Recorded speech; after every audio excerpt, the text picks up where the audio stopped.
The current wave of femicide in Kenya is not only alarming but also setting the country to an ominous security crisis.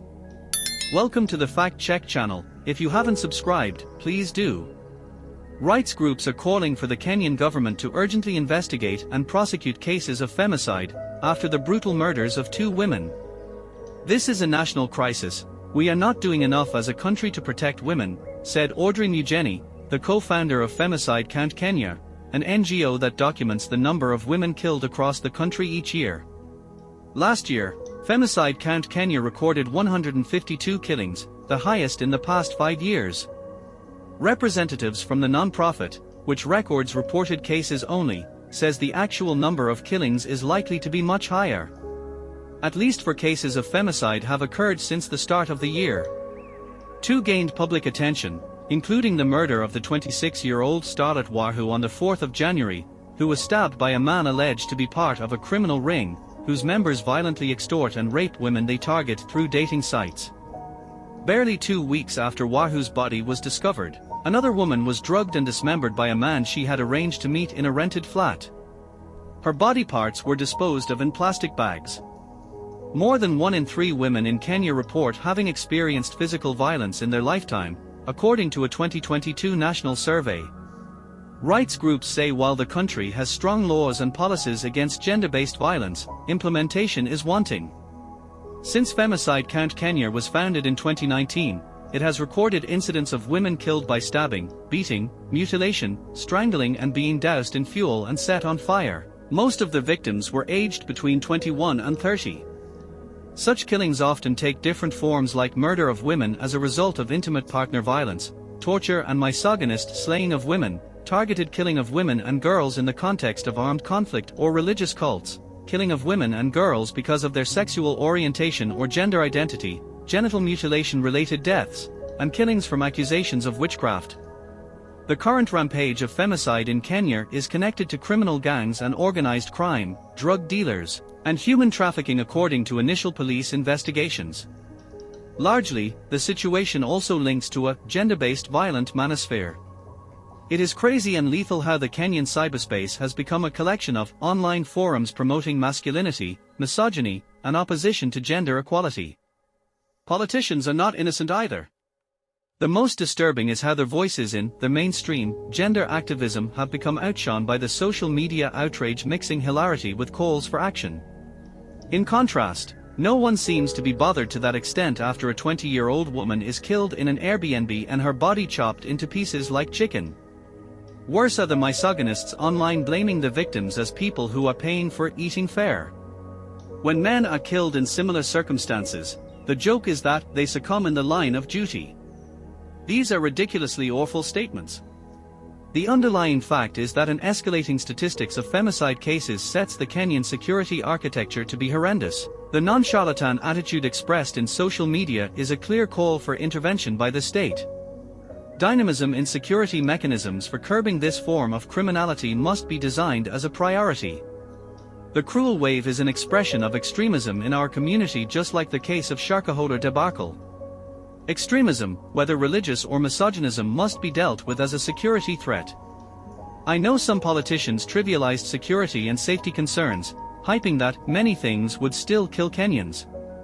However, the deep reality is that gender-based security threats is now more chilling than ever before.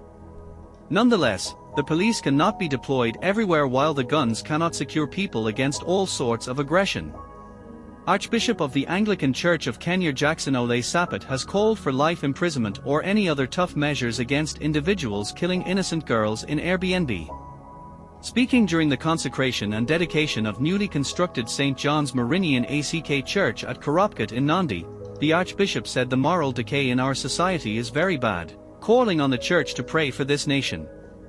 Archbishop stated that young girls are being lured into illicit sex and other unacceptable practices leading to rampant killings. We want to urge our girls to first be their self-guards, protect themselves, know whom you are going to talk to and what they are inviting you for, and say no to anything that is going to jeopardize not only your life but your faith, he said. Sapit also called on the government to investigate the alleged markets where suspects in these inhumane murders sell human parts after killing their victims. Unless we nab it from where it is encouraged, we may be just addressing symptoms of something more serious and more heinous. We may not know even what happened in Sharkahola, if it was related to human sacrifices or selling of human bodies, because getting to kill people in masses in those large numbers is unacceptable in our society, he said. Archbishop said if we all turn to God, we do not need to go into these places because the Almighty is there to give us all that we need in life.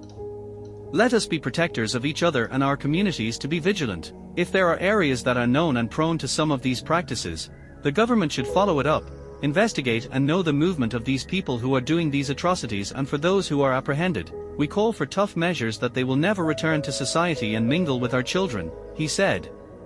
The brutal murder of a young Kenyan woman at a short-term rental apartment sparked outrage and exposed the violent manosphere perpetuating misogyny online in the country. The woman was dismembered and her remains were stuffed into a plastic bag, according to a police report. The police are however investigating, but the suspect is still at large. The case has left Amnesty International Kenya Executive Director Irungu Houghton feeling shocked and outraged. Another woman in her 20s who will not get to see her 40s, he said. The family of the woman found murdered in Roysambu said it had received a text message demanding a ransom of 500,000 shillings a day before her body was found. It immediately notified the police, who commenced investigations. A spokesperson for the family said the deceased left her aunt's residence in Syokimau on Saturday saying she was going to meet a friend but did not go back. It was until 5 a.m. on Sunday that her father received a message from Weenie's phone number, demanding a ransom of 500,000 shillings within 24 hours for her release. The 20-year-old girl's body was found on Sunday stuffed in a polythene bag at an apartment off Thika Road. The two murders have sent shockwaves in the country, prompting action from the Ministry of Interior to issue new directives to Airbnb and lodging operators, who are now required to retain the identification documents of their clients until they exit. They are also required to record the current and accurate log of all vehicles, rickshaws, and motorcycles, as well as install CCTVs and access control. It is so alarming to see so many femicide incidents making the headlines, and almost every other day, it is a new story. Whether the victim knew the perpetrator or not, there is always a new story. We often see cases of women getting killed, and the incidents mostly revolve around relationships, money, and men.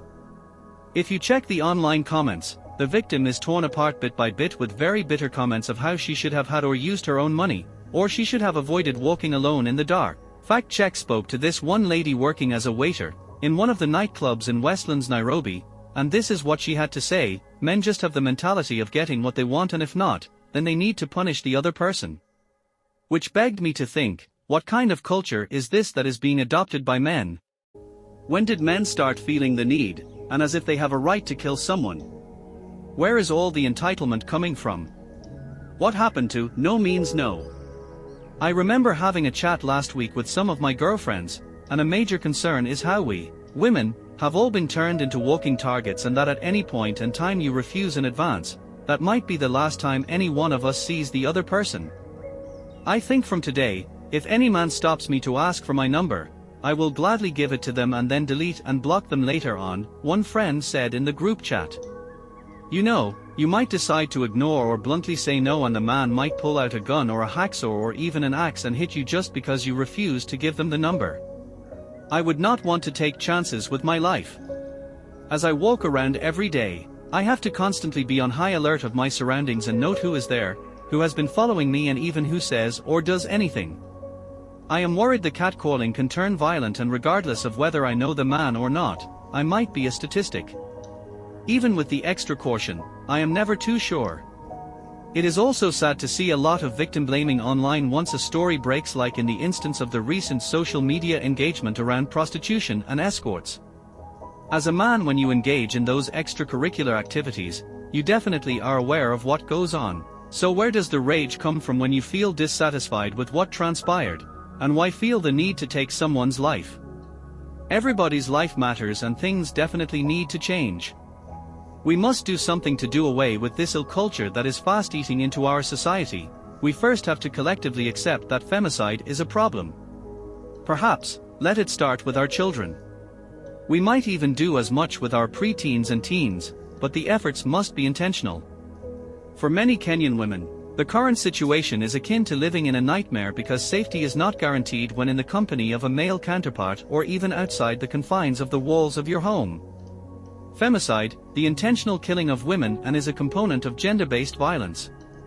The two incidents show the prevalence of gender-based violence within our community despite there being legal policies and numerous awareness campaigns against their vice. The chronology in which the atrocious murders have taken place is an alarming sign of the negligible value the lives of women is accorded and the degeneration of our societal values.